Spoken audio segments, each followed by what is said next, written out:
ఢిల్లీలో తెలంగాణ సీఎం రేవంత్ రెడ్డి బిజీగా ఉన్నారు. కాంగ్రెస్ అగ్ర నాయకులతో ఆయన భేటీ అవుతున్నారు. నిన్న ఏఐసీసీ ప్రధాన కార్యదర్శి కేసీ వేణుగోపాల్ తో రేవంత్ రెడ్డి భేటీ అయ్యారు. కొత్త మంత్రులకు శాఖల కేటాయింపులతో పాటు మరికొన్ని కీలక అంశాలపై చర్చించినట్టుగా తెలుస్తోంది.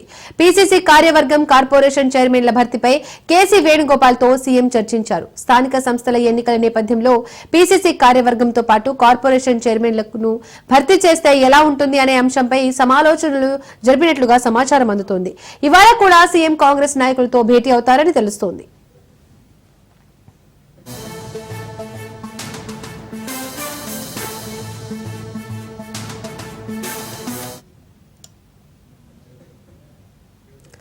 ఢిల్లీలో తెలంగాణ సీఎం రేవంత్ రెడ్డి బిజీగా ఉన్నారు. కాంగ్రెస్ అగ్రనాయకులతో ఆయన భేటీ అవుతున్నారు. నిన్న ఏఐసీసీ ప్రధాన కార్యదర్శి కేసీ వేణుగోపాల్ తో రేవంత్ భేటీ అయ్యారు. కొత్త మంత్రులకు శాఖల కేటాయింపులతో పాటు మరికొన్ని కీలక అంశాలపై చర్చించినట్టుగా తెలుస్తోంది. పీసీసీ కార్యవర్గం కార్పొరేషన్ చైర్మన్ల భర్తీపై కేసీ వేణుగోపాల్ తో సీఎం చర్చించారు. స్థానిక సంస్థల ఎన్నికల నేపథ్యంలో పీసీసీ కార్యవర్గంతో పాటు కార్పొరేషన్ చైర్మన్లను భర్తీ చేస్తే ఎలా ఉంటుంది అనే అంశంపై సమాలోచనలు జరిపినట్లుగా సమాచారం అందుతోంది. ఇవాళ కూడా సీఎం కాంగ్రెస్ నాయకులతో భేటీ అవుతారని తెలుస్తోంది. ఇక ఈ అంశానికి సంబంధించి మరింత సమాచారాన్ని మా ప్రతినిధి రాజు ఫోన్ ద్వారా అందిస్తారు. Raju, right Deepika, CM Revanth Reddy AICC ప్రధాన కార్యదర్శి కేసీ వేణుగోపాల్ తో నిన్న గంటన్నర పాటు ఏఐసీసీ ప్రధాన కార్యాలయం ఇందిరాభవన్ లో భేటీ అయినటువంటి పరిస్థితి ఉంది. ప్రధానంగా ఇటీవల మంత్రివర్గంలో నూతనంగా ముగ్గురు ఎమ్మెల్యేలను తీసుకున్న నేపథ్యంలో వారికి శాఖల కేటాయింపుకు సంబంధించి ప్రధాన చర్చ జరిగింది. దాంతో పాటుగానే ఆ మంత్రివర్గ విస్తరణ తర్వాత చోటు చేసుకున్నటువంటి కీలక పరిణామాలు, అదేవిధంగా ఆశావాహులు అసంతృప్తికి సంబంధించి ఏ విధమైనటువంటి చర్యలు తీసుకున్నారు, అసంతృప్తి తగ్గించే విధంగా వారికి ఏమైనా భరోసా కల్పించారా అనేటటువంటి అంశానికి సంబంధించి సీఎం రేవంత్ రెడ్డి కేసీ వేణుగోపాల్ కి వివరణ ఇచ్చుకున్నటువంటి పరిస్థితి ఉంది. దాంతో పాటుగానే నిన్న సీఎం రేవంత్ రెడ్డి భేటీ అనంతరం టీపీసీసీ కార్యవర్గానికి సంబంధించినటువంటి కీలకమైనటువంటి పదవులు, వైస్ ప్రెసిడెంట్లు, జనరల్ సెక్రటరీ పదవులను జంబో కమిటీ ద్వారా ఏఐసీసీ ప్రధాన కార్యదర్శి కేసీ వేణుగోపాల్ విడుదల చేసినటువంటి పరిస్థితి ఉంది. దాంతో పాటుగానే రాష్ట్ర ప్రభుత్వం భర్తీ చేయాల్సినటువంటి నామినేటెడ్ పదవులతో పాటు మలి విడత మంత్రివర్గ విస్తరణలో ఎవరెవరికి చోటు ఇస్తే బాగుంటుందో ఆయా సామాజిక వర్గాలు ఏంటి, కాంగ్రెస్ పార్టీకి సీనియర్ నేతల చేసినటువంటి సేవలు, దాంతో పాటుగానే ఆయా నేతల సంబంధించినటువంటి వివరాలను అడిగి తెలుసుకున్నటువంటి సిచ్యువేషన్ కనిపిస్తా ఉంది. ఓవరాల్ గా అటు టీపీసీసీ కార్యవర్గంతో పాటు నామినేటెడ్ పదవులకు సంబంధించి కూడా చర్చ జరిగింది. అయితే వివిధ ఈ శాఖల కేటాయింపుకు సంబంధించి కూడా పూర్తి స్థాయిలో ప్రస్తుతం మంత్రివర్గంలో ఉన్నటువంటి మంత్రుల వద్ద అదనపు శాఖలు ఏమేమి ఉన్నాయి, వాటికి సంబంధించినటువంటి వివరాలను కూడా ఒక నివేదిక రూపంలో సీఎం రేవంత్ రెడ్డి కేసీ వేణుగోపాల్ కు అందించినటువంటి పరిస్థితి అయితే ఉంది. దాంతో పాటుగానే ప్రధానంగా అటు ఇప్పటి వరకు ఎవరికి శాఖలు కేటాయించి వివిధ శాఖలు ఏ మంత్రికి కేటాయించినటువంటి శాఖలు సీఎం రేవంత్ రెడ్డి వద్దనే ఉన్నటువంటి పరిస్థితి ఉంది. వాటిని నూతన మంత్రులకు కేటాయించాలా, లేదంటే ఒకే మంత్రి దగ్గర 2-3 శాఖలు ఉన్నటువంటి మంత్రులు ఉన్నారు, వారి దగ్గర నుంచి తీసుకొని కొత్త మంత్రులకు ఇవ్వాలా అనేటటువంటి అంశానికి సంబంధించి చర్చ జరిగింది. అయితే ప్రధానంగా అటు నిన్న ఏఐసీసీ చీఫ్ మల్లికార్జున ఖర్గేతో వివేక్ వెంకటస్వామి, నూతన మంత్రి వివేక్ వెంకటస్వామి భేటీ అయ్యారు. ఆయన విద్యాశాఖ పట్ల కొంత ఆసక్తి కనబరిచినట్టు తెలుస్తా ఉంది. దాంతో పాటుగానే పూర్తి స్థాయిలో కూడా ఏ శాఖలకు సంబంధించి ఆయా సామాజిక వర్గాలకు సంబంధించినటువంటి శాఖలను వారికి కేటాయిస్తే ఎలా ఉంటుంది అనేటటువంటి చర్చ కూడా జరిగినట్లు తెలుస్తా ఉంది. అయితే ఇవాళ సాయంత్రం లోగా సీఎం రేవంత్ రెడ్డి అధిష్టానంలోని మరికొంతమంది పెద్దలను కలిసి ఈ యొక్క తెలంగాణలో ఉన్నటువంటి తాజా రాజకీయ పరిణామాలను వివరించేటటువంటి అవకాశం ఉంది. ఆ తర్వాత నూతన మంత్రులకు శాఖల కేటాయింపుల మీద కొంత స్పష్టత వచ్చేటటువంటి అవకాశం అయితే స్పష్టమవుతా ఉంది. రాజు, తెలంగాణ కేబినెట్ లో మరో 3 ఖాళీలు కూడా ఉన్నాయి. వాటిపై కూడా అధిష్టానంతో రేవంత్ మాట్లాడే అవకాశం ఉందా? డెఫినెట్ గా నిన్న జరిగినటువంటి కేసీ వేణుగోపాల్ తో సీఎం రేవంత్ రెడ్డి గంటన్నర పాటు జరిగినటువంటి భేటీలో ఈ అంశం కూడా చర్చకు వచ్చింది. అయితే మిగిలినటువంటి 3 కేబినెట్ భర్తలను ఎవరిని తీసుకోవాలనేటటువంటి అంశానికి సంబంధించి కూడా చర్చ జరిగింది. అయితే ఇప్పుడు రెండవసారి ప్రస్తుతం జరిగినటువంటి మంత్రివర్గ విస్తరణలో ఓసీ సామాజిక వర్గానికి కాకుండా బీసీ, ఎస్టీ సామాజిక వర్గాలకు అవకాశం ఇచ్చిన నేపథ్యంలో మిగతా మరోసారి త్వరలో జరిపేటటువంటి మంత్రివర్గ విస్తరణలో ఓసీ సామాజిక వర్గానికి పెద్దపీట వేసేటటువంటి అవకాశం ఉంది. వివిధ జిల్లాలకు ప్రాతినిధ్యం లేదు కాబట్టి ఆయా జిల్లాలకు నిజామాబాద్ జిల్లాలతో ఉమ్మడి నిజామాబాద్ జిల్లాతో పాటు హైదరాబాద్ రంగారెడ్డి జిల్లాలకు ప్రాతినిధ్యం లేదు. ఆయా జిల్లాలకు సంబంధించినటువంటి నేతలకు కట్టబెడతారా, లేదంటే ఇప్పటికే సుదర్శన్ రెడ్డి, రాజగోపాల్ రెడ్డి వారితో పాటుగానే ప్రేమ్ సాగర్ రావు కూడా ఆశిస్తా ఉన్నారు. మరోవైపు మల్రెడ్డి ఉమ్మడి రంగారెడ్డి జిల్లా నుంచి మల్రెడ్డి రంగారెడ్డి కూడా మంత్రి పదవి ఆశిస్తున్న నేపథ్యంలో ఎవరికి కట్టబెట్టాలి, ఎవరిని బుజ్జగించి ఇప్పుడు ప్రస్తుతం మంత్రివర్గంలోకి అదేవిధంగా డిప్యూటీ స్పీకర్ గా తీసుకున్నటువంటి రామచంద్ర నాయక్, అడ్లూరు లక్ష్మణ్ ఇద్దరి విప్పు పదవులు కూడా ఖాళీ అవుతాయి. కాబట్టి ఆ విప్పు పదవులతో మరి ఆశావాహులను కొంత సంతృప్తి పరిచేటటువంటి అవకాశం ఉందా అనేటటువంటి అంశానికి సంబంధించి కూడా చర్చ జరిగింది. ఒకవైపు ఖాళీ అయినటువంటి 2 విప్పులను భర్తీ చేసుకుని మరోవైపు మంత్రివర్గ విస్తరణలో భాగంగా అగ్రవర్ణాలకు అవకాశం ఇచ్చే విధంగా కూడా ఆలోచన చేస్తున్నట్టు తెలుస్తా ఉంది. రాజు, అలాగే కొత్త మంత్రులకు శాఖలకు సంబంధించిన కేటాయింపులపై ఇవాళ ప్రకటన వెలువడే అవకాశం ఉందా? డెఫినెట్ గా దీపిక, ఇవాళ సాయంత్రంలోగా కొంత స్పష్టత వచ్చేటటువంటి అవకాశం కనిపిస్తా ఉంది. అధిష్టాన పెద్దలతో సీఎం రేవంత్ రెడ్డి వరుసగా భేటీలు జరుపుతా ఉన్నారు. నిన్న అటు కేసీ వేణుగోపాల్ తో సీఎం భేటీ జరిపిన నేపథ్యంలో కూడా పార్టీ కోసం పార్టీని మరింత తెలంగాణలో బలోపేతం చేయాలి. ఇప్పటికే మంత్రివర్గ విస్తరణలో బీసీలకు ఎస్సీ ఎస్టీలకు అవకాశం ఇచ్చాం, అన్ని సామాజిక వర్గాలకు న్యాయం చేసినట్లయింది. ఎస్సీ వర్గీకరణ, బీసీ కులగణన చేసి మంచి పేరు తెచ్చుకున్న నేపథ్యంలో ఇప్పుడు మంత్రివర్గ విస్తరణలతో కూడా ఆయా సామాజిక వర్గాల్లో కాంగ్రెస్ పట్ల సానుకూల పవనాలు వీస్తున్న నేపథ్యంలో దీన్ని ఇదే విధంగా స్థానిక సంస్థలకు కంటిన్యూ చేయాలి.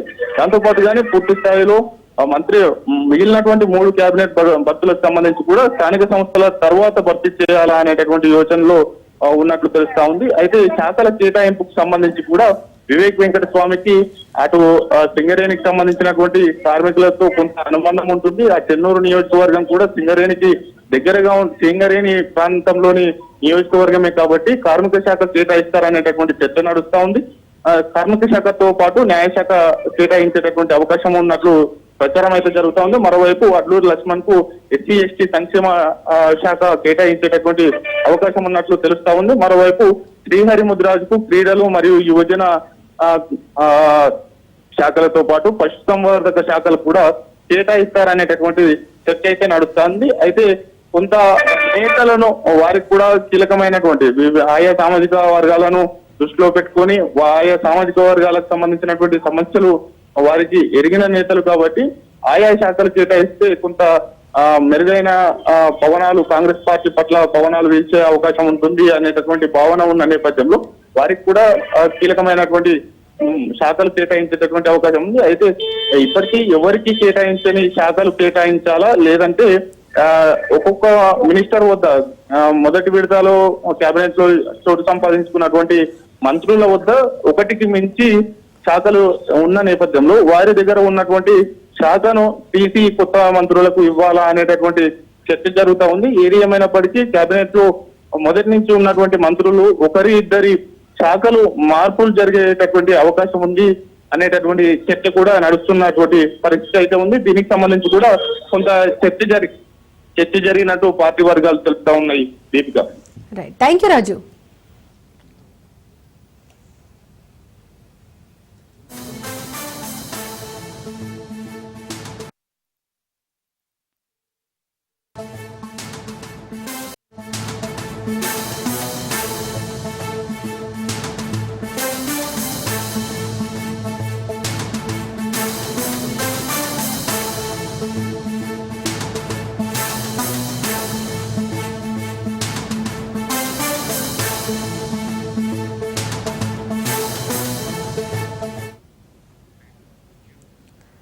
తెలంగాణ నూతన కార్యవర్గాన్ని ఏఐసీసీ ప్రకటించింది. 27 మందికి ఉపాధ్యక్షులుగా, 69 మందికి ప్రధాన కార్యదర్శులుగా టీపీసీసీ కార్యవర్గంలో చోటు దక్కింది. వర్కింగ్ ప్రెసిడెంట్ పదవులు లేకుండా కమిటీని ఏఐసీసీ ప్రకటించింది. ఉపాధ్యక్ష, ప్రధాన కార్యదర్శుల పదవులను భర్తీ చేసింది. నూతన కార్యవర్గంలో ఎంపీ, 5 ఎమ్మెల్యేలు, 2 ఎమ్మెల్సీలకు చోటు లభించింది.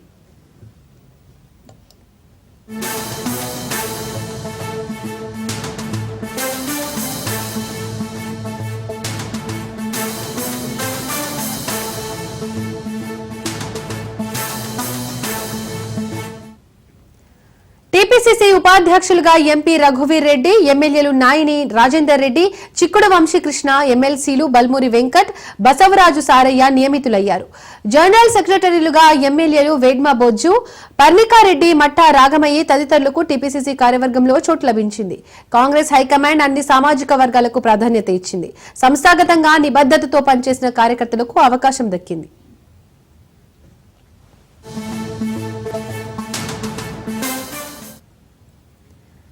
గతంతో పోలిస్తే టీపీసీసీ కమిటీని ఏఐసీసీ కుదించింది. 35 మంది ఉపాధ్యక్షులను 27కి కుదించగా 85 మంది ప్రధాన కార్యదర్శి పదవులను 69కి తగ్గించింది. కమిటీ కూర్పులో పీసీసీ చీఫ్ మహేష్ కుమార్ గౌడ్ తన మార్కు చూపించారు. టీపీసీసీ కార్యవర్గంలో పీసీసీ సామాజిక న్యాయం పాటించింది. 70% ఎస్సీ ఎస్టీ మైనారిటీ మహిళలకు అవకాశం దక్కింది.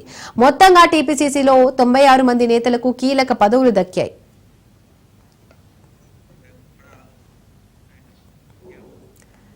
పీసీసీ కార్యవర్గం ఎంపికలో అధిష్టానం సామాజిక న్యాయానికి పెద్దపీట వేసింది. మహిళలకు కాంగ్రెస్ అధిక ప్రాధాన్యత ఇచ్చింది.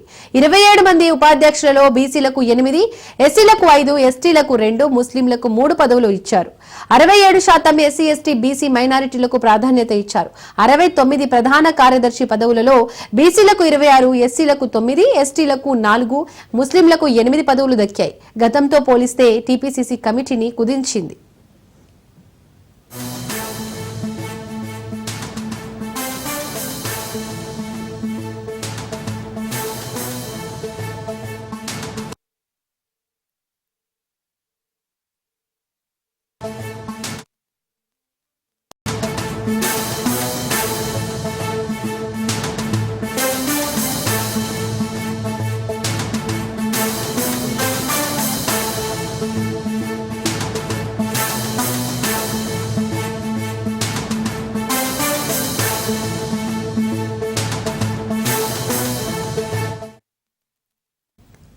ఏపీ లిక్కర్ స్కామ్ కేసుపై దర్యాప్తు ముమ్మరంగా కొనసాగుతోంది. మరోవైపు ఈ కేసులో ఇవాళ ఏసీబీ కోర్టు విచారించనుంది. రాజకేశ్ రెడ్డి, గోవిందప్ప, ధనుంజయ రెడ్డి, కృష్ణమోహన్ రెడ్డి బెయిల్ పిటిషన్లపై నేడు విచారించనుంది ఏసీబీ కోర్టు. ఈ కేసులో నిందితులందరూ ప్రస్తుతం రిమాండ్లో ఉన్నారు.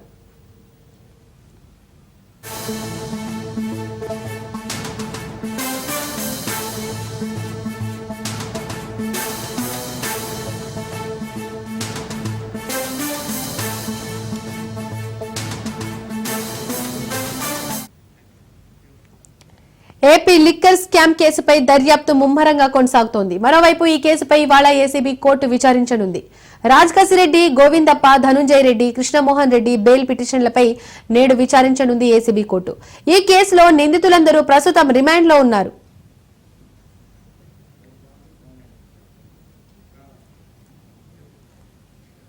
ఇక ఏపీ లిక్కర్ కేసుకు సంబంధించిన మరింత సమాచారాన్ని మా ప్రతినిధి క్రాంతి అందిస్తారు. క్రాంతి, ఆంధ్రప్రదేశ్ ప్రభుత్వం ఏర్పడిన తర్వాత గత ప్రభుత్వ హయాంలో ఏవైతే లిక్కర్ స్కామ్ జరిగిందో దానిపైన దృష్టి సారించడం జరిగింది. దానిలో లిక్కర్ స్కామ్ కేసులో మొత్తం 7గురిని ప్రస్తుతం సిట్ అధికారులు అయితే అదుపులోకి తీసుకోవడం జరిగింది. నిందితుల బెయిల్ పిటిషన్ కి సంబంధించి ఈ రోజు ఏసీబీ కోర్టులో విచారణ జరగనుంది. రాజకేశ్ రెడ్డి, గోవిందప్ప, ధనుంజయ రెడ్డి, కృష్ణమోహన్ రెడ్డి బెయిల్ పిటిషన్లకి సంబంధించి ఈ రోజు ఏసీబీ కోర్టులో విచారణ అయితే జరిగే అవకాశం ఉంది. దానికి సంబంధించి ఇప్పటికే రిమాండ్ లో ఉన్న నేపథ్యంలో తమకి దాఖలు చేసిన బెయిల్ పిటిషన్లకి సంబంధించి ఈ రోజు ఏసీబీ కోర్టులో విచారణ జరగనుంది. ఆంధ్రప్రదేశ్ లిక్కర్ స్కామ్ కేసులో ఇప్పటికే ఏడుగురిని స్పెషల్ ఇన్వెస్టిగేషన్ టీం అధికారులు అయితే అరెస్ట్ చేయడం జరిగింది. ఇక ప్రస్తుతము ఈ పోలీసుల కస్టడీకి తీసుకున్న నేపథ్యంలో పోలీసులు కస్టడీకి కూడా తీసుకుని విచారించారు. ఈ కేసుకు సంబంధించి అసలు ఏ రకంగా జరిగింది, ఈ పద్ధతిలో ఈ స్కామ్ కి సంబంధించి తెరలేపారనే అంశాలన్నిటికీ సంబంధించి కూడా దీనిలో ప్రస్తుతం పోలీసులు దర్యాప్తు చేసిన పరిస్థితి అయితే ఉంది. ఇక సిట్ తో పాటు అటు ఎన్ఫోర్స్మెంట్ డైరెక్టరేట్ అధికారులు కూడా ఈ కేసులో ప్రధాన నిందితులైన రాజకేశ్ రెడ్డి, ధనంజయ రెడ్డి, కృష్ణమోహన్ రెడ్డిని కూడా విచారించిన పరిస్థితి అయితే ఉంది. పూర్తి స్థాయిలో అటు విచారణకి ఎంతవరకు సహకరించారు, దాంతో పాటు విచారణ సమయంలో వారికి ఏ రకమైన సమాచారం లభించింది, వాళ్ళ నుంచి ఈ కేసుకు సంబంధించి ఏ రకమైన పురోగతి సాధించారు, దాంతో పాటు ఈ కేసుకి ముఖ్యంగా ఈ లావాదేవీలు, ఆర్థిక లావాదేవీలకి సంబంధించి ఎక్కడెక్కడ పెట్టుబడులు పెట్టారు అనే అంశాలన్నిటికీ సంబంధించి కూడా ప్రధానంగా ఈ అధికారులు అయితే కొంత కీలకమైన సమాచారం రాబట్టినట్టు కూడా తెలుస్తుంది. అయితే నిందితులందరూ కూడా రిమాండ్ ఖైదీలుగా ఉన్న నేపథ్యంలో తమకి బెయిల్ ఇవ్వాలంటూ కూడా ఏసీబీ కోర్టుకి అభ్యర్థించిన పరిస్థితి అయితే ఉంది. దీనికి సంబంధించి ఈ రోజు ఏసీబీ న్యాయస్థానంలో అటు బెయిల్ పిటిషన్ పైన ఈ రోజు విచారణ జరిగే అవకాశం ఉంది. విచారణ తర్వాత న్యాయస్థానం ఒక నిర్ణయం ప్రకటించే అవకాశం అయితే ఉంది. Thank you Kranti.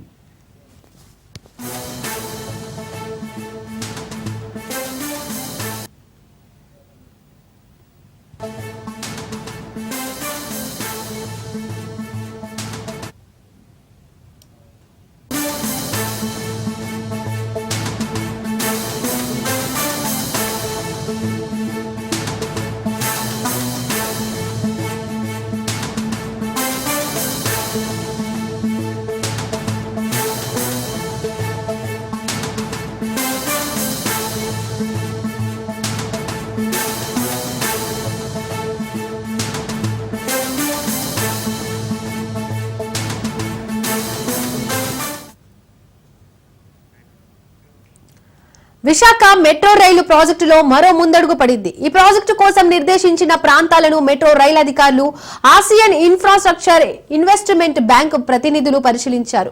కొమ్మాది నుండి కూర్మన్నపాలెం వరకు ఉన్న అన్ని మెట్రో స్టేషన్ల కోసం నిర్దేశిత ప్రాంతాలను పరిశీలించినట్లు ఏపీ మెట్రో రైలు కార్పొరేషన్ ఎండీ రామకృష్ణారెడ్డి చెప్పారు. 46.23 కిలోమీటర్ల మెట్రో రైలు ప్రాజెక్టులో మొత్తం 43 స్టేషన్లు ఉంటాయని చెప్పారు. మొదటి దశకు సుమారు 11,000 కోట్ల వ్యయం అవుతుందని అంచనా వేసినట్లు తెలిపారు.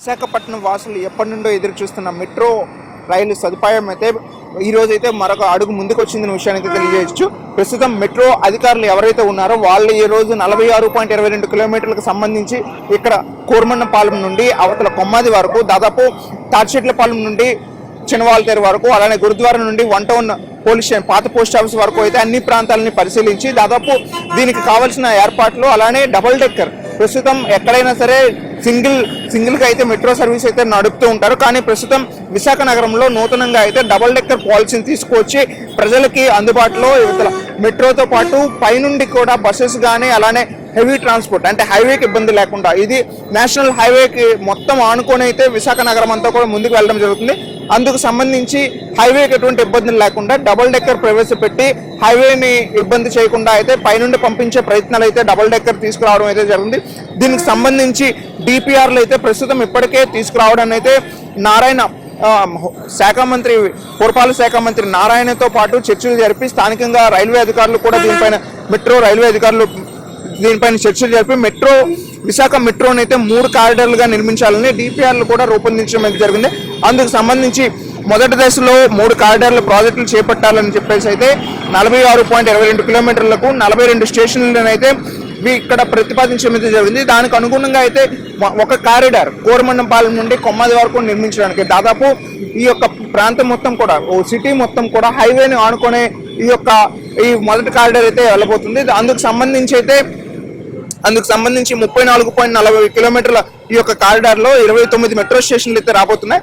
ఆ 29 మెట్రో స్టేషన్లకి కావాల్సిన దీన్ని అయితే ఈరోజు అధికారులు ఎవరైతే ఉన్నారో మెట్రో స్టేషన్లకు సంబంధించి విశాఖ మెట్రో రైల్ ప్రాజెక్టును పరిశీలించి ఇక్కడ ఏఐఐబి ప్రతినిధులతో పాటు మెట్రో రైల్వే అధికారులు కూడా ఈరోజు మొత్తం ఈ యొక్క ప్రాంతాన్ని మొత్తాన్ని కూడా పరిశీలించి ఎక్కడికక్కడ ఎటువంటి చర్యలు తీసుకోవాలి, ఏ విధంగా ముందుకు వెళ్లాలనే విషయం వైపు అయితే వాళ్ళు ఈరోజు అయితే పూర్తిగా అయితే ఒక లెటర్ తయారు చేయడానికి అయితే వాళ్ళు ఒక నివేదికను అందించడానికి అయితే ఈరోజు వాళ్ళు మొత్తం వెళ్ళడం అయితే జరుగుతుంది. దాదాపు ఈ యొక్క ఇన్ని స్టేషన్లు 43 స్టేషన్లు ఏర్పాటు చేయాలి. దానికి సరిపడే విధంగా ఎక్కడెక్కడ ల్యాండ్ ఆక్యుపేషన్ కావచ్చు. ప్రస్తుతం ఇప్పుడు ఆంధ్ర యూనివర్సిటీ పరిధిలో ఉన్నాము.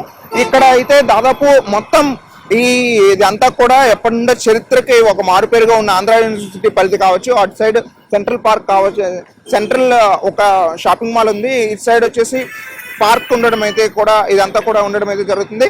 మరోపక్క మద్దిలపాలెం డిపో కూడా ఇదే ప్రాంతంలో ఉంది. ఈ ప్రాంతంలో కారిడార్ రావడం అంటే చాలా సులభమైతే కాదు. దానికి సంబంధించి ఎక్కడికక్కడ ఏర్పాట్లన్నీ చేస్తూ అక్కడ ల్యాండ్ పూలింగ్, ల్యాండ్ అనేది చాలా ఇంపార్టెంట్. దాన్ని అయితే వీళ్ళు తీసుకురావడానికి అయితే ప్రస్తుతం ఇక్కడ సహకరిస్తూ కూడా అందరినీ కూడా అడగడానికి అయితే ప్రయత్నం అయితే చేస్తున్నారు. అలానే మెట్రో ప్రాజెక్టులకు సంబంధించి 5 ఇంటిగ్రేటెడ్ మెట్రో స్టేషన్లు ఉంటాయనే విషయాన్ని కూడా వాళ్ళు ఈరోజు అయితే ప్రస్తావించడం జరిగింది. అందుకు అనుగుణంగా ఎక్కడికక్కడ అన్ని విధాలుగా కూడా ఈరోజు పరిశీలించి అన్ని స్టాపులను కూడా ఏర్పాటు చేసి వాటికి సంబంధించిన విషయం ప్రకారంగా అయితే ఈరోజు వాళ్ళ ఒక నివేదిక సిద్ధం చేసి అలానే ప్రభుత్వానికి, రాష్ట్ర కేంద్ర ప్రభుత్వం, ఎందుకంటే దీనికి సంబంధించి డబుల్ డెక్కర్కి సంబంధించి విధానంలో డిపిఆర్ నిర్మిస్తూ ఆ యొక్క డిపిఆర్ని ముఖ్యంగా ఆమోదించాల్సిన అవసరం ఎంతైనా అయితే కేంద్ర ప్రభుత్వ సహాయ సహకారాలు ఎంతైనా ఉండడంతో అయితే ముఖ్యంగా కేంద్రం కూడా దీనికి సహకరించాల్సిన అవసరం ఎంతైనా ఉండడంతో మెట్రో రైల్వే అధికారులు సంబంధించి కూడా ఈ మొత్తాన్ని కూడా దీన్ని పరిశీలిస్తున్నారు.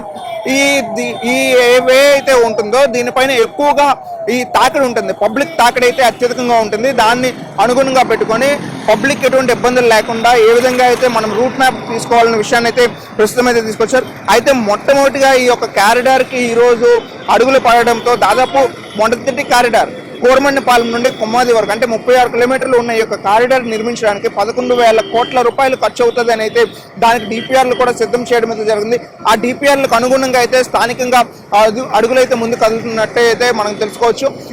ఇక్కడ మనకి ముఖ్యమంత్రితో పాటు పురపాలక శాఖ మంత్రి నారాయణతో కూడా ఈ యొక్క చర్చలు జరపడం, డిపిఆర్ అయితే నిన్ననే ఆమోదించడానికి కూడా జరిగిందనే విషయాన్ని అయితే విశాఖ ఎంపీ భరత్ అయితే తెలియజేశారు. అందుకు అనుగుణంగా ఈ రోజే వాళ్ళు అధికారులంతా కూడా పరిశీలించడం, అలానే ఈ రామకృష్ణారెడ్డి అనే అతను అయితే ఈరోజు తెలియజేసిన పూర్తి విషయం ఏంటంటే ఈ మెట్రో రైలు తీసుకురావడానికైతే డబుల్ డెక్కర్ ప్రాజెక్ట్ తీసుకోవడం అయితే చాలా కష్టతరం అవుతుంది. ఎందుకంటే దాదాపు ఈ యొక్క డబుల్ డెక్కర్ తీసుకురావాలంటే అత్యధికంగా ల్యాండ్ అనేది ఉండాలి. దానికి అనుగుణంగా ఈరోజు పరిశీలన చేశాము.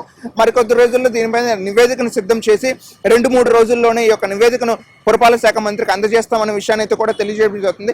కెమెరామెన్ ప్రసాద్తో సూర్యప్రకాష్, రాజ్ న్యూస్, విశాఖపట్నం. మంచిర్యాల జిల్లాలో ఇందిరమ్మ ఇళ్ల కేటాయింపుల్లో అక్రమాలు జరుగుతున్నాయని బీజేపీ నాయకులు మండిపడుతున్నారు. అనర్హులకు ఇళ్లు ఇస్తూ అర్హులకు అన్యాయం చేస్తున్నారని మండిపడ్డారు. ఇదే విషయమై బీజేపీ నాయకులు జిల్లా కలెక్టర్ను కలిసి ఫిర్యాదు చేశారు. ఇందిరమ్మ ఇళ్లతో పాటు రాజీవ్ యువ వికాస్ పథకాన్ని అర్హులైన లబ్ధిదారులకు అందే విధంగా చూడాలని డిమాండ్ చేస్తున్న బీజేపీ నాయకులతో మా ప్రతినిధి అరుణ్ కుమార్ మరింత సమాచారం అందిస్తారు. రాష్ట్ర ప్రభుత్వం మంజూరు చేసిన ఇందిరమ్మ ఇళ్లలో కూడా అక్రమాలు జరిగినాయి. ముఖ్యంగా అర్హులైనటువంటి వారికి కూడా ఇందిరమ్మ ఇల్లు అందలేదంటూ కూడా బీజేపీ పార్టీ ఆధ్వర్యంలో కూడా ఏదైతే మంచిర్యాల జిల్లా కలెక్టర్ కలిసి విన్నపం చేసిందో అదేవిధంగా కూడా రాష్ట్ర ప్రభుత్వం ప్రవేశపెట్టినటువంటి రాజీవ్ యువ వికాస్ పథకం కూడా త్వరలో కూడా అందరికీ అందించే విధంగా, అదేవిధంగా దాంట్లో కూడా అర్హులైనటువంటి వారికి కూడా అందే విధంగా కూడా చర్యలు చేపట్టాలని అయితే మంచిర్యాల జిల్లా బీజేపీ పార్టీ ఆధ్వర్యంలో జిల్లా కలెక్టర్ కలిసి కూడా వినతి పత్రం అయితే అందజేసినటువంటి పరిస్థితి. దీనికి సంబంధించి మన దగ్గర బీజేపీ నాయకులు నిజంగా వీళ్ళు ప్రభుత్వాన్ని ఏం డిమాండ్ చేస్తున్నారు, అధికారులు ఏం కోరుతున్న విషయాలు తెలుసుకునే ప్రయత్నం చేసి చెప్పండి. అంటే ఏంటి అసలు ప్రధానంగా ఇవాళ కలెక్టర్ గారు కలిసి ఏ విషయంలో కలిసి ఏం చెప్పదలుచుకున్నారు? ఇవాళ రాజీవ్ యువ వికాసం పథకానికి ఏదైతే లబ్ధిదారుల ఎంపిక ఉన్నదో 2వ తారీఖు ప్రారంభం చేస్తామని చెప్పి అట్టహాసంగా ప్రకటనలు చేసిన తర్వాత లిస్టులు కూడా కొన్ని విడుదలైనాయి. కొంతమంది అనధికారికంగా లిస్టులు కూడా చూసుకున్నారు.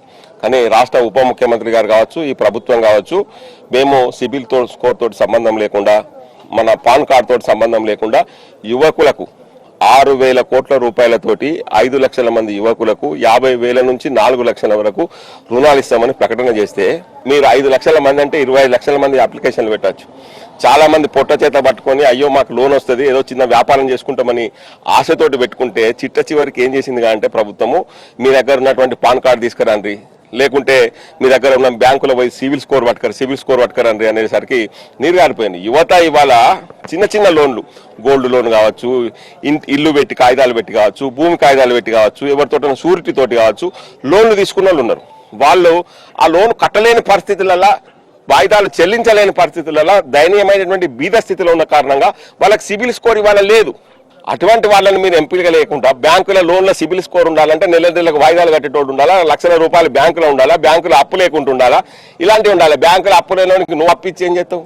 పొట్ట చేత పట్టుకొని చిన్న వ్యాపారాలు చేసుకుంటామని తిరిగే యువత ఉన్నదో వాళ్లకు రాజీవ్ యువ వికాసం ఇవ్వాలని చెప్పి ఈరోజు కలెక్టర్ గారికి వినతి పత్రం అందజేయడం జరిగింది. అదేవిధంగా వాయిదాలు లేకుండా తక్షణమే రాజీవ్ యువ వికాసం పథకాన్ని ప్రారంభం చేయాలని మేము డిమాండ్ చేస్తాం. ఏదైతే తెలంగాణలో నీళ్లు, నిధులు, నియామకాలు అని చెప్పేసి తెలంగాణ సాధించుకున్న తెలంగాణలో అప్పుల రాష్ట్రంగా చేసిన ప్రభుత్వం బీఆర్ఎస్ ప్రభుత్వం. దాన్నే కొనసాగిస్తూ కాంగ్రెస్ ప్రభుత్వం కూడా వాళ్ళు కూడా కేవలం వాళ్ళ లబ్ధి చెందేటట్టు వాళ్ళ కార్యకర్తలకు చెందేటట్టుగా ఈ పథకాలు పెట్టుకోవడం జరిగింది. ఇవి కరెక్ట్ కాదు అని కలెక్టర్ గారికి మేము క్లియర్గా ఎవరైతే అర్హులో వాళ్ళకే ఇవ్వాలి, ఎవరైతే అర్హులు కారో ఆ లిస్టు మాకు పూర్తి లిస్టు మాకు ఇస్తే ఎవరైతే అర్హులు కారో వాళ్ళని మేము మీ దృష్టికి తీసుకొస్తాం, వాళ్ళకి వెంటనే వాళ్ళకి రిజెక్ట్ చేయాలని చెప్పేసి మా జిల్లా అధ్యక్షుల ఆధ్వర్యంలో కలెక్టర్ గారికి చెప్పడం జరిగింది. ఏదైతే యువ వికాస్ కావచ్చు, అదేవిధంగా కూడా ఇందిరమ్మ ఇళ్లకు సంబంధించి అంటే ఇప్పటికే కూడా చాలా మంది కూడా కాంగ్రెస్ కార్యకర్తలకు ఎటువంటి అందుతా ఉన్నాయి, అర్హులైన వారికి అందులో చాలా ఆరోపణలు. దాని విషయాలు ఏం చెప్పదలుచుకున్నారు? వాస్తవానికి చూస్తుంటే మనం టీవీలలో మీడియాలో చూస్తున్నాం, సాక్షాత్తు మంత్రులే ముఖ్యమంత్రితో సహా మీకు మన కాంగ్రెస్ నాయకులకే ఇవ్వండి అని చెప్పేసి మంత్రులే చెప్పిన పరిస్థితి కనిపిస్తూ ఉంది. కాంగ్రెస్ పార్టీ నాయకులకే ఇవ్వడం అనేది సమంజసం కాదు. మిగతా ప్రతి ఒక్కరు కూడా యువత అందరు కలిసి ఓటేసారు కనుక మరి మీరు వాళ్ళే వచ్చే సంవత్సరం కూడా వాళ్ళే ఓటేస్తారని మీరు అపోహపడవద్దు. 10 సంవత్సరాల కిందట బీఆర్ఎస్ ప్రభుత్వం కూడా అట్లే వేసింది, దాన్ని బొంద పెట్టిరు, మిమ్మల్ని కూడా బొంద పెట్టే రోజు వస్తుందని ఈ సందర్భంగా తెలియజేస్తున్నాం. ఇప్పటికే ఇందిరమ్మ ఇళ్లకు సంబంధించి కూడా చాలా మంది కూడా అర్హులైనటువంటి వారికి అయితే ఇల్లు అయితే మంజూరు కాలేదు. అదేవిధంగా యువ వికాసం విషయంలో కూడా ప్రభుత్వం అనేకటువంటి నిబంధనలు పెట్టింది. ఆ నిబంధనలను సడలించాలి, ఖచ్చితంగా అప్లై చేసుకున్న ప్రతి ఒక్కరికి కూడా ఏదైతే యువ వికాసం సంబంధించినటువంటి పథకాన్ని అయితే అందజేయాలని కోరుతున్నాం. లేదంటే కూడా అర్హులకు న్యాయం జరిగే వరకు కూడా బీజేపీ పార్టీ అయితే అర్హుల పక్షాన నిలిచి కూడా పోరాటం చేస్తానేది వీళ్ళు ప్రభుత్వాన్ని అధికారులు హెచ్చరిస్తున్నటువంటి పరిస్థితి. కెమెరా పర్సన్ సతీష్ తో అరుణ్ కుమార్, రాజ్ న్యూస్, మంచిర్యాల జిల్లా.